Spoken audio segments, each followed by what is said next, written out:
Absolutely.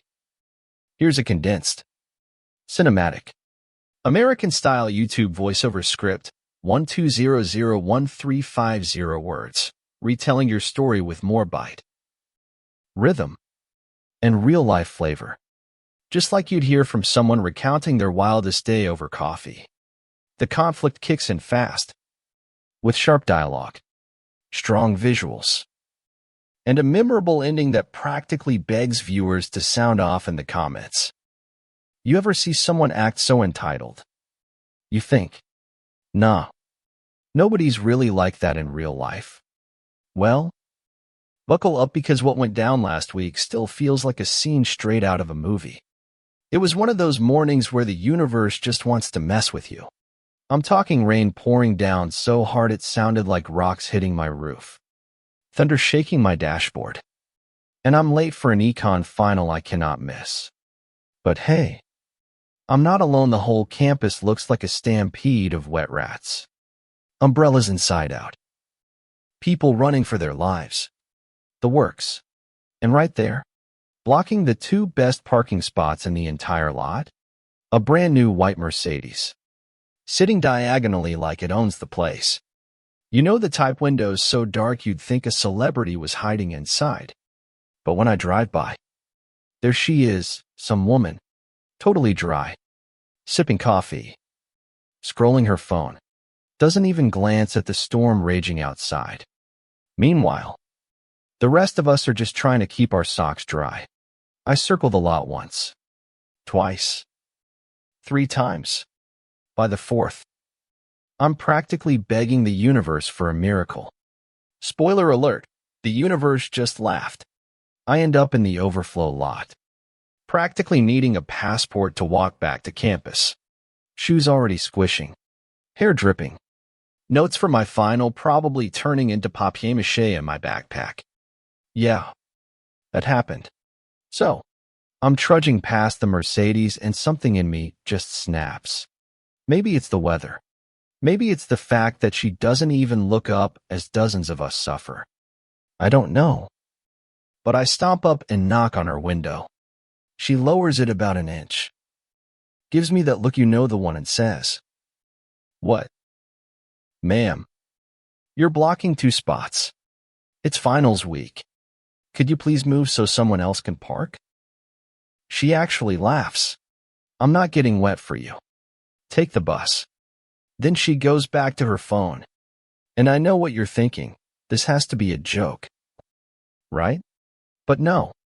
I try to appeal to her better nature. Turns out she doesn't have one. She jabs a manicured finger at me and says, "Remove your hand from my car. I'm here on business." That's when I spot her laying your big, shiny badge, Cottonwood Lakes Homeowners Association president. Not a student, not a professor, just the neighborhood busybody with a badge and an attitude. At this point, a few students gather around. Phone's out. One guy knocks on her window and she ignores him. 2. Another girl from my econ class, Olivia, just shakes her head and says, "Somebody call security before I lose my mind." Then, as if to prove she's really the villain in this story, the woman finishes her fries and chucks the greasy bag right out the window. It lands in a puddle at my feet, turning to mush. "It's biodegradable," she says, like she's a hero for helping the environment. I'm about to go nuclear when Olivia actually pulls out her phone and dials campus security. "You can't just throw trash in hog parking. You think you're special?" Olivia says, loud enough for everyone to hear. The woman, let's call her Karen. Because, well, looks up, flips her hair, and says, "My husband's on the university board. You're wasting your time." Just then, a golf cart squeals into campus security. Lights flashing. Officer Morgan steps out, rain dripping off his poncho, and looks at the crowd. What seems to be the problem here? I step up. "Officer, this woman is blocking 2 spots, refusing to move, and just littered." Karen looks Morgan up and down. I'm on official business. I have a meeting with facilities. I don't need a permit. Morgan's had enough. Ma'am, you can't park here without a permit. Move your car, or I'll have to write you up. Karen crosses her arms. I'll move when the rain stops. I'm not ruining my outfit because your campus doesn't have proper parking. Morgan's voice goes flat. That's not optional. Ma'am. She smirks. You don't know who you're talking to. I can make a few calls. Meanwhile, the crowd's grown dozens of us. Soaked and furious. All eyes on the showdown. Morgan radios for backup. Karen just locks her doors and starts filming us through the window, muttering about harassment and legal action. One of the backup officers starts snapping photo her car. The litter, her face. Then, out of nowhere, Karen starts her engine and lurches the car forward just enough to make Officer Morgan jump back. The crowd gasps. Phones everywhere. Morgan's backup is on the radio, calling for the real police. I'm late for my exam by now, but nobody's leaving. The tension is electric. The rain's still coming down, and Karen looks like she's about to explode. 10 minutes later, 2 police cruisers roll up, lights painting the puddles blue. A cop knocks on Karen's window. Ma'am, please step out of the vehicle with your hands where we can see them. She hesitates for a split second. I think she's going to hold out, but then she cracks open the door, immediately shrieking about her shoes. These are Valentino's. You people are ruining them. The officer doesn't flinch. License and registration, please. Karen's suddenly not so tough. She's fumbling, her voice wobbly, mascara running down her face. The cop glances at her info, then back at her. Ma'am, you're being cited for unauthorized parking, littering, and failing to comply with campus security. Also, you're under arrest for trespassing and disorderly conduct. Karen's jaw drops. You're arresting me over a parking spot? This is outrageous. My lawyer will have your badge.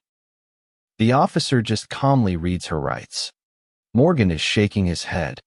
The students start clapping, and Karen gets cuffed right there in the pouring rain. As she's being led away, a tow truck hooks up her car. She's still yelling. You'll all pay for this. The applause gets louder. Phones catch every second, and I'm pretty sure half the crowd is live streaming it. Here's the twist. 2 days later, that video's gone viral. The HOA board calls a meeting Karen's booted as president for behavior unbecoming. Her real estate job? Suspended. Turns out even big fish get fried when the pond is this small. The cherry on top? The judge doesn't throw out the charges. Karen's standing there, soaked and defeated, protesting. But I'm a respected homeowner. Nobody cares. And you know what? I missed my exam. But I saw something better than any grade could buy. Justice actually happening in real time. People always talk about consequences, but you never think you'll see it land. Right in front of you. In the rain. In front of a cheering crowd. But here's the part that gets me. Was this justice? Or did the whole thing just spin out of control? Was the crowd right to cheer? Or did it just turn into a circus? Did she deserve everything that happened to her? Did we all get a little carried away, hoping for a little karma and a good story? So I gotta ask, what do you think? Was this over the top? Or exactly what she had coming? Hit the comments. Let me know if you've ever seen karma in action, or if you think we were all just playing judge and jury. Don't forget to like, subscribe, and share if you want more wild stories from campus life. Seriously, I want to hear your take. Was it justice? Or just drama?